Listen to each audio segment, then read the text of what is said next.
അമ്മേ, നീ ഇത് ആരോട് പറയാതെ എവിടെ പോയതാ? ഇവിടെ ഒരു പെൺകൊച്ചു മാസം തികഞ്ഞിരിക്കുവാണെന്നുള്ള വല്ല വിചാരം ഉണ്ടോടോ നിനക്ക്? ചെറുക്കൻ എന്നെ കൂട്ടാൻ വേണ്ടി വന്നതാണ് ചെല്ലാനത്ത്.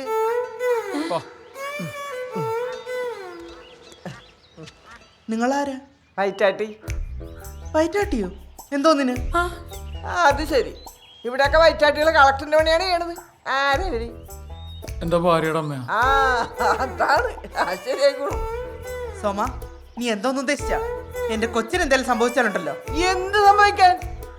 പൂവമ്പഴം പോലെ പേറിയാൻ എടുത്തു തരും, ഒരു ഈച്ച കുഞ്ഞു പോലും അറിയാതെ. അതിന് അവിഹിത ഗർഭമൊന്നുമല്ല. എന്ന് വെച്ച് പ്രസവം ടിക്കറ്റ് വെച്ച് ആളെ കൊണ്ട് ചെയ്യാൻ പറ്റുമോ?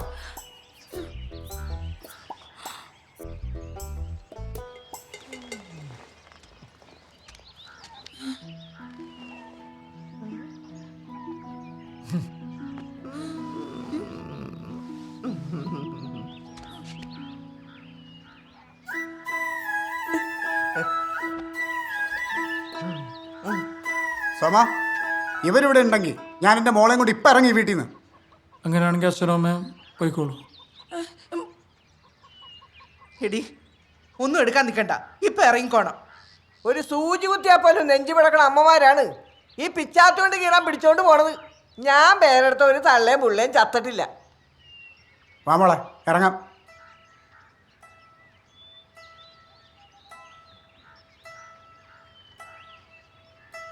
വേണ്ട മോളെ.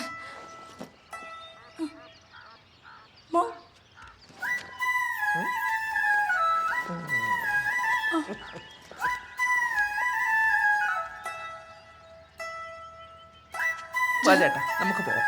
ജാനകി, ശരി.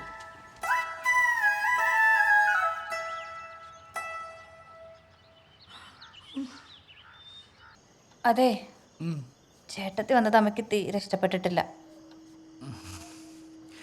ചേട്ടത്തി വന്ന അമ്മയ്ക്ക് മാത്രമല്ലല്ലോ, എൻ്റെ അമ്മയ്ക്കും എൻ്റെ അച്ഛനും ആർക്കും ഇഷ്ടപ്പെട്ടിട്ടില്ലെന്ന് എനിക്കറിയാം. ചേട്ടത്തി അന്ന് നിന്റെ ചെവിയിൽ എന്തോ പറയുന്നുണ്ടായിരുന്നല്ലോ, എന്തത്?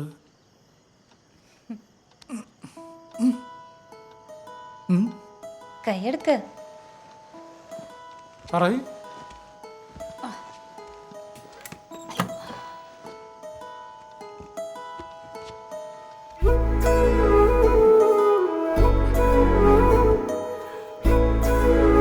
ആണോ?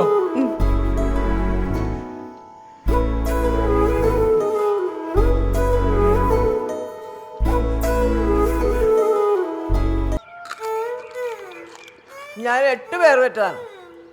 അന്നൊക്കെ നിറവരമായിട്ട് കക്കവാരം പോവായിരുന്നു. പണിയെടുത്ത് കിടന്നാലേ ഈ പേരൊക്കെ പുട്ടുപോലെ ഇങ്ങ് പോരും. ഇപ്പോഴത്തെ പെൺപിള്ളേർക്ക് പണിയെടുക്കണ്ടല്ല, മുറ്റൊടിക്കൂല, വെള്ളം കോരൂല, അടപ്പി തീയൂതണ്ട, എന്നിട്ട് സുഖപ്രസവവും വേണം. ആ മോനെ പിന്നെ ഏതായാലും ബാലാരിഷ്ടം ധന്യന്തരം കുഴമ്പ്, പിന്നെ ഇരട്ടി മന്ദിരം, ഇതൊക്കെ വേഗം മരുന്നിടന്ന് മേടിച്ച് വെച്ചേക്കണോട്ടാ. മാറി നിൽക്കണം.